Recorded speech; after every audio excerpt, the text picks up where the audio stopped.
नागपूरमध्ये वसतिगृहात शिरून तरुणींचा विनयभंग करण्यात आलाय। हिंगणा परिसरातील महिला वसतिगृहात दोन तरुण शिरले होते।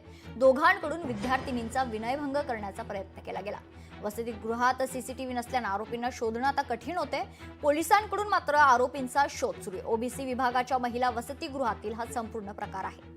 या संदर्भात या वसतिगृहातील विद्यार्थिनींसोबत बातचीत केली आमचे प्रतिनिधी ज्ञानेश्वर पवार यांनी। पाहूयात।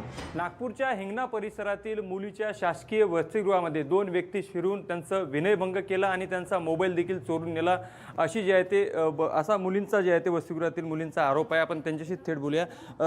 ताई, काय सांगशील, काय नेमकं घटनाक्रम घडलं होतं आणि कधीची घटना आहे? सर, काल सकाळची 3 वाजेची गोष्ट आहे सर। माझ्या रूममध्ये मी एकटी झोपलेली होती। माझी रूममेट होती, तिचे पेपर झाले होते, ते आपल्या गावी गेली होती, तर मी माझ्या रूममध्ये एकटीच होती। आणि रात्रीचे 3-3:30च्या विचामध्ये दोन मुलं एकदम माझ्या रूममध्ये घुसले आणि मी त्यांना घुसताना तर नाही पाहिली, कारण माझ्या रूमला आतून कडी नाही असल्यामुळे मी आतून दरवाजा लावू शकली नव्हती। तर सर एकदम आल्यानंतर त्या मुलांनी नेमकं काय केलं आणि तुमचं काही साहित्य वगैरे चोरून नेलं का? हो, मला जसं म्हणजे त्यांनी मोबाईल कधी घेतला तो तर नाही माहीत सर, पण जसा मला टच म्हणजे स्पर्श झाला असा मला महसूस झाला, तसेच माझी झोप खुलली आणि बघितलं तर एकदम ते समोर होते। त्यांनी बघितलं की हिची झोप खुलली बा म्हणून, आरडाओरडा करेल बा म्हणून ते निघून गेले माझ्या रूममधून। ते जसे बाहेर निघाले सर, मी पण तशीच बाहेर निघाली।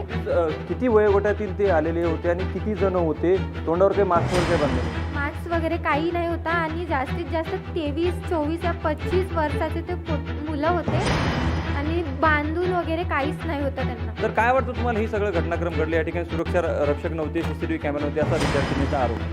हो सर, हे बरोबर आहे। भीती निर्माण झाली आमच्या मनामध्ये, असं काही नाही आहे। मी पण सारखेच आहे, कोणी वेगळे नाही आमचं। पण सर मॅडम राहते खाली आणि जे नाईटवाली मॅडम राहते त्या राहते वरती।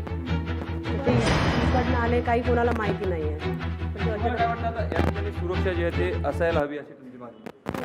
इथं मला एकच म्हणणं आहे सर की अगर इथं सीसीटीव्ही असले असते, त्यांची हिंमतच नसली झाली सर आतमध्ये याची। गुन्हा नोंदवला गेला आहे रीतसरपणे आणि आता आमची एकच मागणी आहे, ते दोन मुलं कसे आतमध्ये आले, कोणत्या भावनेने आले, मोबाईल चोरीच्या भावनेने आले का त्यांच्या डोक्यात आणखी काही प्लॅन होते, याचा जोपर्यंत शोध घेणार नाही आणि ते आरोपी मिळणार नाही तोपर्यंत आम्ही हिंगणा MIDC पोलीस स्टेशन गाठणार आहोत, आम्ही सोडणार नाही। त्यामुळे याकडे प्रशासनाने गांभीर्य लक्ष द्यावं अशी मागणी आता विद्यार्थ्यांकडून केली जात आहे।